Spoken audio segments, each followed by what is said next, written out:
Midi Libre, en direct, au cœur de l'événement. Quand l'immobilier va, tout va, dit-on. Nous allons vérifier tout de suite ce vieil adage sur le plateau vidéo de midilibre.fr dans le cadre de cette 28e édition du Salon de l'immobilier de Montpellier qui se tient au Quorum Palais des Congrès. Nos deux invités que je voudrais vous présenter, Laurent Romanelli, bonjour. Bonjour. Vous êtes promoteur immobilier chez MEA c'est bien ça, à Montpellier. Exactement. Une société qui a un petit peu plus de 10 ans d'âge. 10 ans d'âge. Et face à vous, Robert Criado, là c'est la maison individuelle avec les Toits de France. Vous appartenez également à l'Union des maisons françaises. Bonjour Thierry. Bonjour. 17% de moins, Robert Criado, au niveau de la construction de maisons individuelles. Pas que moi. Non, pas que vous, bien sûr. Mais en Languedoc. Dans le marché, il y a eu une baisse très forte depuis quelques années. Mais la tendance est à l'inverse aujourd'hui, puisqu'on a pu voir que depuis le mois de septembre, disons, les téléphones commencent à frémir un peu et on commence à déjà avoir beaucoup plus de prospects. Il est vrai aussi que plusieurs points ont changé, notamment les zonages aussi. Certains zonages ont été changés, ce qui a permis justement à beaucoup de primo-accédants et à d'autres à venir et à profiter aussi des PTZ et ce qu'il faut aussi en prêt pour pouvoir aboutir à leur projet. Vous nous avez mis un contre l'autre, mais on n'est pas un contre l'autre. On est un avec l'autre. Parce que de toute façon, qu'on soit en lotissement ou autre, on est un peu comme en résidence aussi. Les résidences, c'est une chose, effectivement, mais on est des acteurs du marché et on n'est pas un contre l'autre. Je pense, on doit fédérer ensemble et on doit travailler ensemble parce qu'on ne peut pas avoir que de la maison individuelle, qu'on ne peut pas avoir que des résidences et ainsi de suite. Voilà. Donc, je ne dirais pas on est un contre l'autre, mais on est ensemble. Vous êtes ensemble, et notamment ici dans le cadre de ce salon. Robert, comment vous expliquez justement cette relance au niveau de la maison individuelle ? Cette relance, c'est tout simplement qu'il y a une part de prise de conscience et de confiance aussi, puisque le gouvernement ces derniers temps a changé un petit peu de fusil d'épaule, notamment au mois de septembre, et a commencé à poser de nouvelles donnes qui ont permis justement à débrider le marché. Ces nouvelles donnes était la volonté du gouvernement pour arriver à créer un nombre de logements suffisant, ce qui manque encore énormément, mais il faut continuer et persévérer dans ce sens-là. On a un ministre actuellement qui nous écoute plus ou moins à tous et qui essaye de répondre à nos questions au niveau de l'immobilier, et je souhaite le conserver encore. Voilà. Vous lui faites donc confiance. Qu'en est-il avec Laurent Romanelli, vous qui êtes promoteur immobilier? Est-ce que vous avez souffert de la même façon que les constructeurs de maisons individuelles? On a souffert également. On a constaté deux phases. La première phase qui a duré sur un cycle de 2 ans, où, me semble-t-il, le gouvernement n'avait pas assumé sa politique du logement. D'un côté, proposer des dispositifs fiscaux d'aide aux primo-accédants qui étaient intéressants, mais en même temps avec un discours qui expliquait qu'il n'était pas très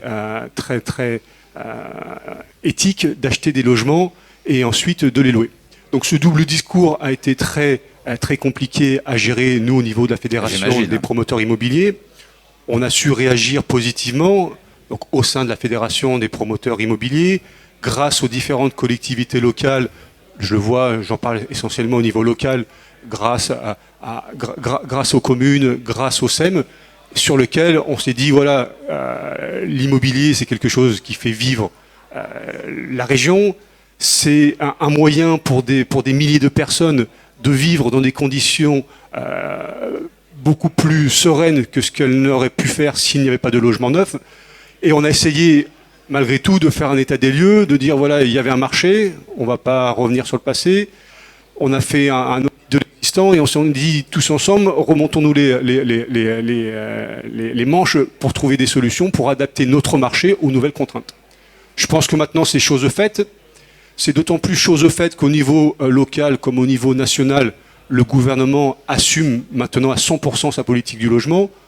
Comme disait Robert, Madame Pinel l'a très bien exprimé sur ses différents discours, notamment lors de sa visite à Montpellier. Il faut répondre également à ce que nous avait dit François Hollande, 500 000 logements neufs de plus chaque année. Exactement. Donc je pense qu'il s'est donné les moyens de ses ambitions, enfin il nous a donné les moyens de ses ambitions, si je peux m'exprimer ainsi, de façon à ce que ce soit au niveau de l'investissement locatif, donc pour des personnes qui vont dans le futur louer, que ce soit au niveau de la primo-accession ou dans les dispositifs sociaux, avoir une feuille de route qui, nous l'espérons tous, sera pérenne dans le temps, de façon à ce qu'on puisse redévelopper nos stratégies de développement avec ces nouvelles donnes, et sur une période qui ne soit pas une période de 3 mois, mais une période de 5 ou 10 ans. Donc je pense que tous les indicateurs sont au vert. On le sent également depuis le mois de septembre. Le téléphone sonne.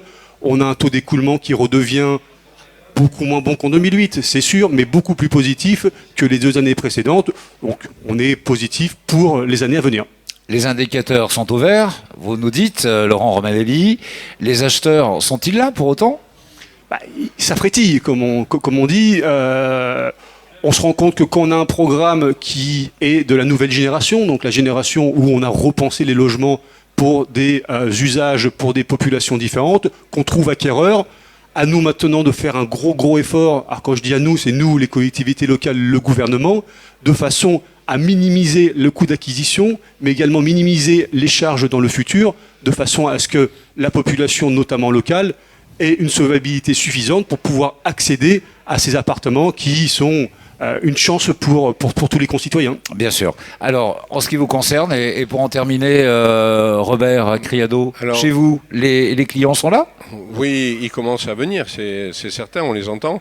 Mais il y a une chose qui est vraie, c'est qu'il faut maintenir cette feuille de route. Il ne faut pas bouger, il ne faut pas rechanger, il ne faut pas revenir en arrière, il faut rester ferme et rester sur cette feuille de route. Et vous êtes tous les deux d'accord, hein ? Là, sur cette feuille de route, oui. Je pense qu'il ne faut pas changer sans arrêt, ça déstabilise la clientèle, ça fait une perte de confiance, alors que c'est vraiment le moment. Et bon, à part les mauvaises nouvelles entendues à la radio ou autres, qui sont des faits courants que l'on entend tout le temps, pour l'immobilier, je crois le marché va bien. Tout est prêt pour que ça aille très bien. Voilà, pour vous accueillir. Vous n'aurez plus que votre choix à faire entre votre appartement en résidence ou bien encore votre maison individuelle. Les professionnels, quant à eux, sont mobilisés et fédérés avec la Fédération des promoteurs immobiliers du Languedoc-Roussillon ou bien encore avec l'Union des maisons françaises qui regroupe bon nombre évidemment de constructeurs de maisons individuelles. Et toutes les réponses, vous les aurez ici à la 28e édition du Salon de l'immobilier de Montpellier. Merci Laurent Romanelli, merci Robert Criado de nous avoir rejoints sur le plateau de midilibre.fr. Midi Libre, en direct, au cœur de l'événement.